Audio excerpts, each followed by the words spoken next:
Hi everyone, Sheena here. Uh, just saying hi. I recently got this deviated septum surgery in my nose and I've been recovering. And I was just telling somebody today that, I'm constantly learning about tools to help other people, work on their stuff and bring about their stuff and get themselves into better places. And, I've got my journey of healing and what I've been going through, but I work and I go to school and I'm always kind of in it. And I've had an entire week off of work. I've had an entire week off of school. I had my recovery time, which is like downtime for me, which is super difficult because not one to want to lay in bed forever. I like resting, but not all day. So it's been a challenge for me, but at the same time, it's been so healing because I've got to apply a lot of the work that I've been doing on myself lately. So just a lot of dream work, a lot of subconscious stuff, a lot of working through fears, sitting with myself and I just want to check in and talk about that because I think it's so magical and I'm so grateful for that work and I'm so grateful to have my tools to work in those places. And I also know that it's never ending and it's always, there's always layers to this healing process. And, sometimes it's very simple, like lying in bed and analyzing our dreams or journaling, and sometimes it's hard, we're in it, we've got things that we're going through, we have to practice working through those tougher times. And it's just this beautiful journey. But I had a message in one of my dreams last night and it's just kind of been sitting there and I wanted to make sure to get it out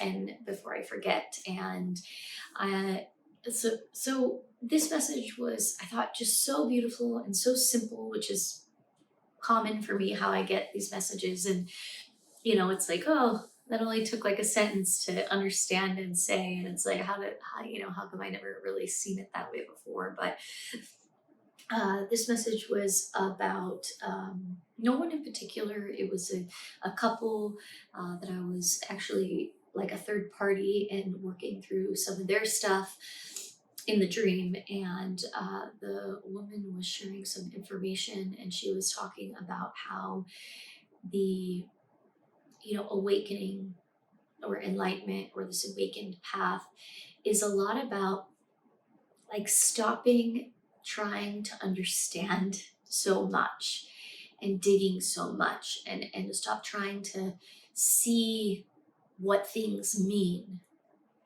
and really just accept them for how they are.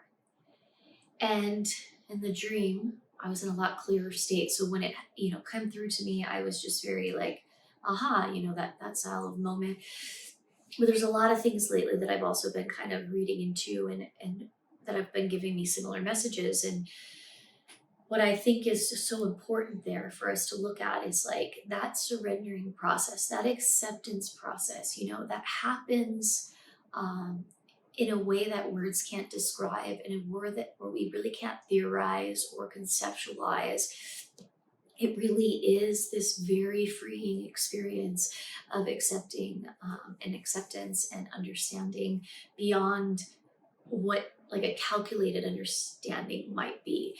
And as soon as I woke up this morning, I thought of Einstein because I love reading his work or reading people that have analyzed his work. And, I think he's huge in understanding the principles of energy in our world and really that quantum world.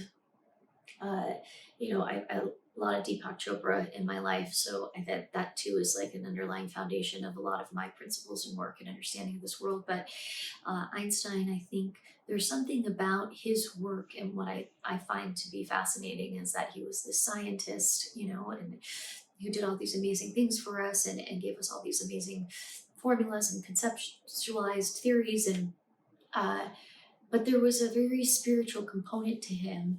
And I think it is later in his work that it really showed is like there's this place that you get to with things where you can't really explain anything anymore.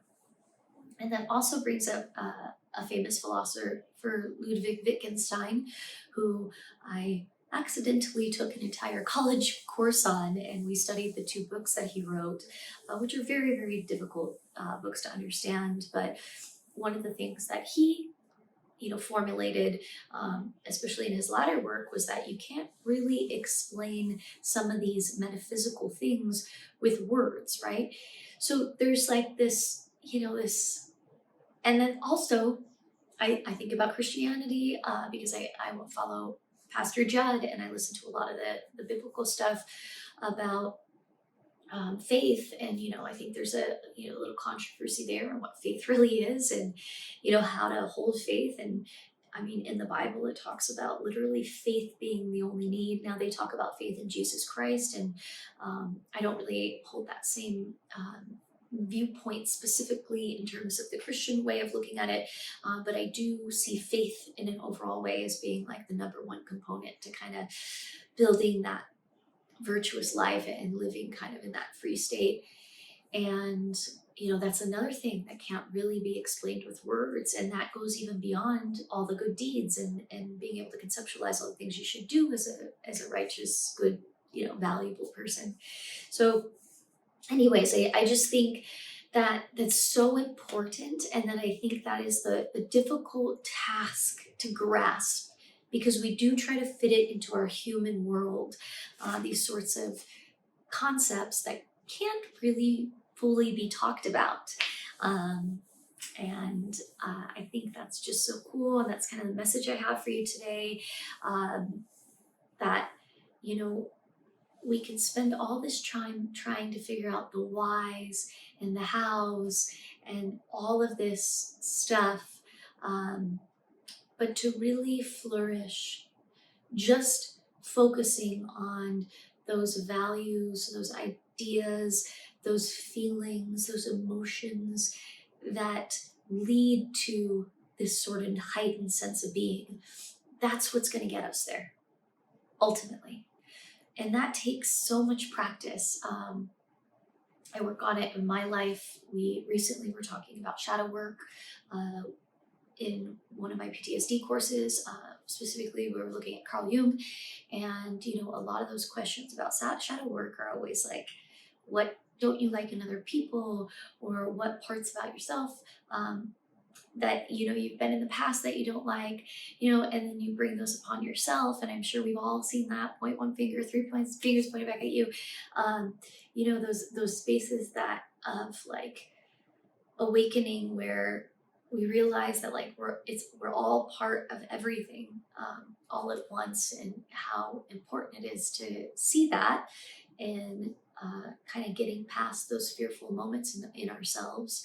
And those are those sort of automatic negative thoughts that flow in, that we could observe, we could try and figure out, we could attempt to understand, or we can fall down the path of believing them, or we can just input new information and be consistent with that, and continuously work in that different frequency. And that is that reaching, that is that awakening, that is that point of new influence, that point of new attraction, that point of attraction that brings us into those light spaces. And yeah, that's what I have for you today. So I hope you're having a beautiful day, and you had a really lovely holiday, whatever that means for you, and so many blessings.